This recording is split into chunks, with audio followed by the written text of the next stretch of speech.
Los ahorcados de la calzada de los Chinacos.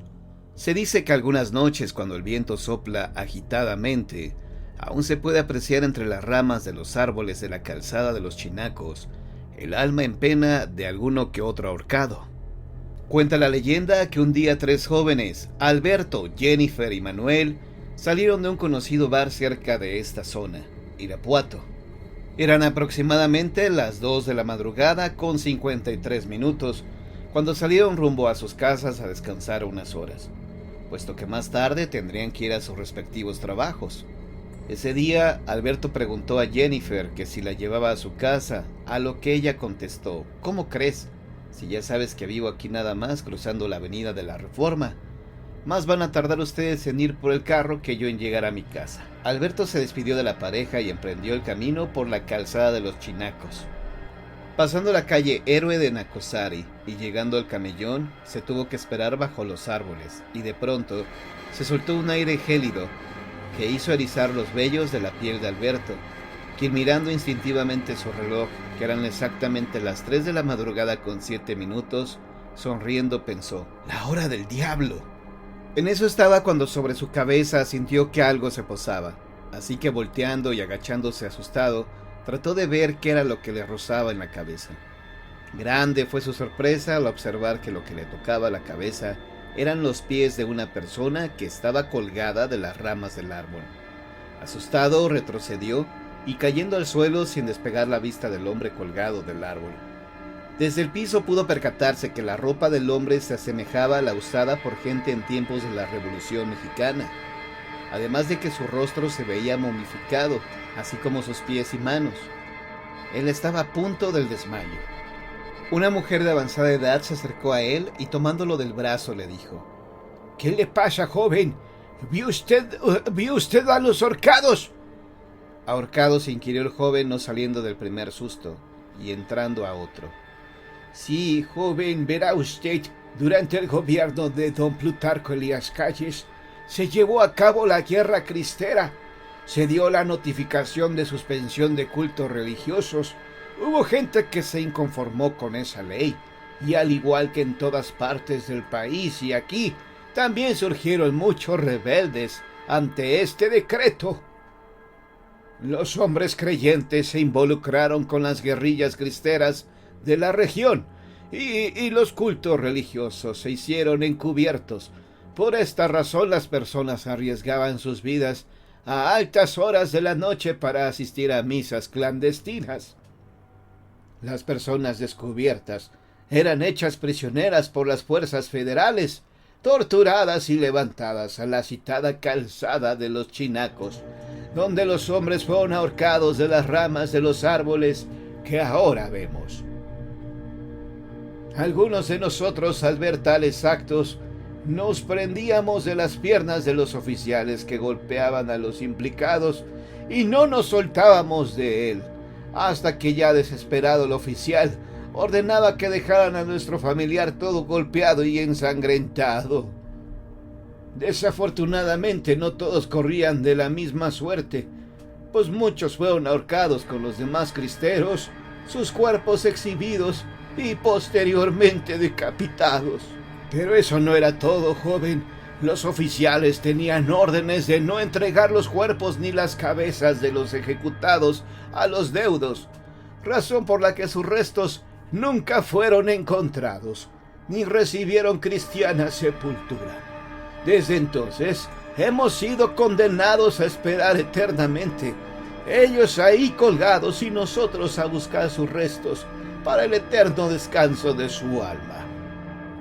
Dicho esto, la anciana se transformó rápidamente en cadáver y luego en cenizas, dejando a Alberto blanco de terror y en un completo estado de shock. Cuando pudo reaccionar, ya estaban a su lado Jennifer y Manuel, quienes habían alcanzado a oír sus gritos, corriendo a ver qué era lo que sucedía. Aún temblando de miedo, cortadamente les contó lo que le pasó y juntos se fueron del lugar rápidamente. Se dice que algunas noches, cuando el viento sopla agitadamente, aún se puede apreciar entre las ramas de los árboles de la calzada de los Chinacos el alma en pena de alguno que otro ahorcado, en busca de la paz que le ha sido negada.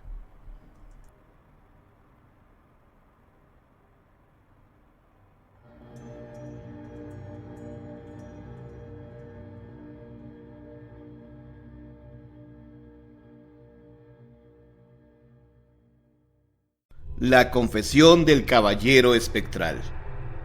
Aquella noche de noviembre de mediados del siglo XVIII, el viento se estrellaba con furia contra los muros de la antigua Basílica de Guadalupe. Eran aproximadamente las 11 de la noche cuando el inquisidor, don Hernando Venegas, se disponía a retirarse acompañado de algunas importantes autoridades de la Ciudad de México y del abad encargado de dicha basílica, a quien convidarían en la casa de Venegas, por ser ese el día de su cumpleaños 69. ¡Qué ventisca!, decía el oidor Juan de Falces, acomodándose la capa. «Y que lo diga», respondió el clérigo a varios metros de distancia, cerrando la puerta de la habitación provisional de madera que ocupaba como oficina, la cual se hallaba a un costado de la sillería del coro de canónigos, y se avecina una lluvia torrencial. Todos quedaron sorprendidos de la agudeza auditiva del abad. El rostro del inquisidor Venegas se veía tenso. El hombre se hallaba sentado en una banca, en la esquina más oscura de la nave de la iglesia. Meditaba larga y profundamente en los sucesos de hacía 3 días, en que se había ejecutado en la Plaza Mayor a don Luis Heras de Alfarache, acusado en falso de hereje. Don Venegas había convenido con su acusador, el marqués Francisco de Quesada, cuñado de Juan de Falces, que la 5ª parte de las propiedades del condenado le serían entregadas, lo cual significaba una fuerte suma, en recuerdo de la cual las facciones del inquisidor se dulcificaron un poco. Pero su conciencia no le dejaba en paz, pues don Luis, quien lo había considerado su amigo, se había distinguido por poseer excelentes virtudes, entre las que se contaba su mucho apego a las enseñanzas de Cristo. Sin embargo, pudieron más el poder y la ambición del marqués. Cuando los demás alababan el buen oído del abad, don Venegas solo asentía, sin saber de qué se hablaba. De pronto, sonaron fuertes golpes dados con la aldaba en la puerta del templo.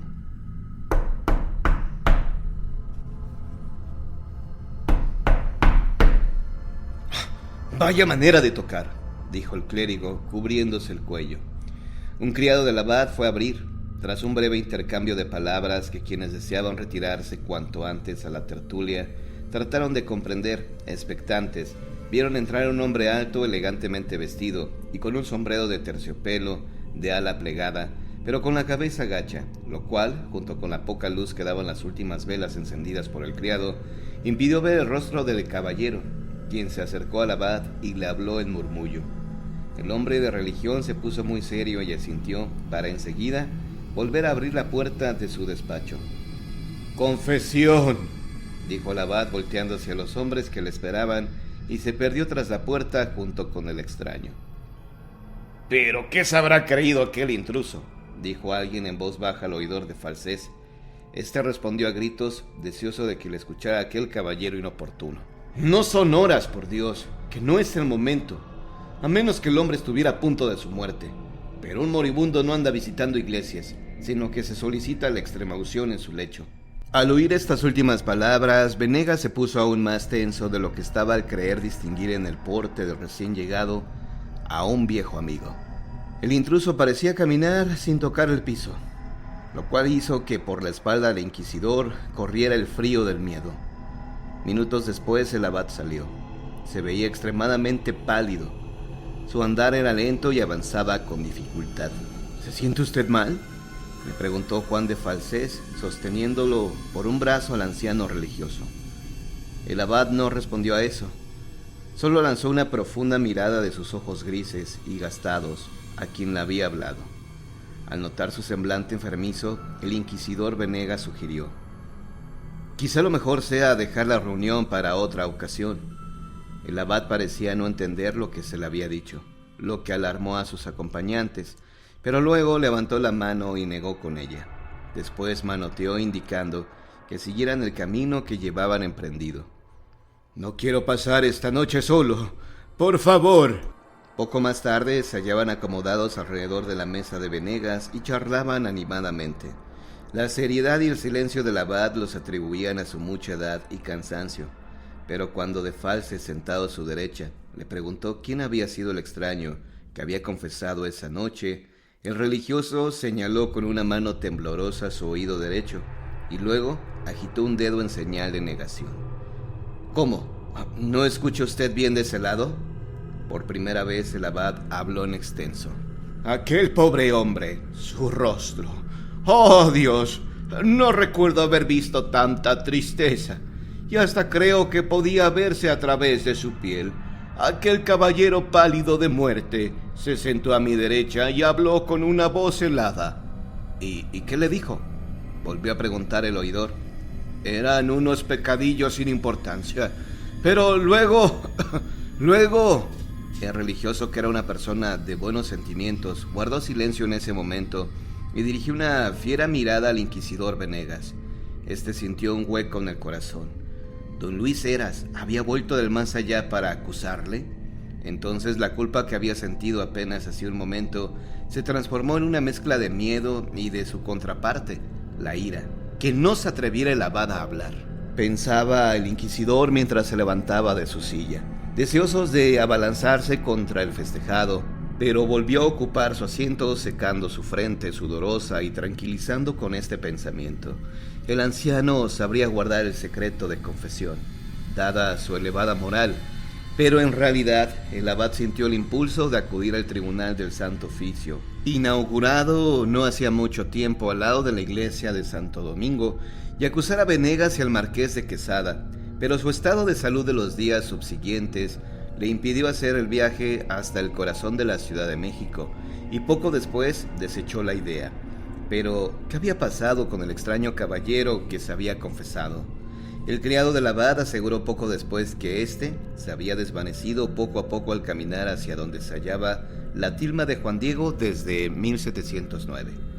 El pobre hombre enloqueció de la impresión y no pudo dar más detalles de lo que ocurrió tras la salida del grupo de amigos, en tanto que el abad terminó por perder completamente el sentido del oído y poco después también del habla.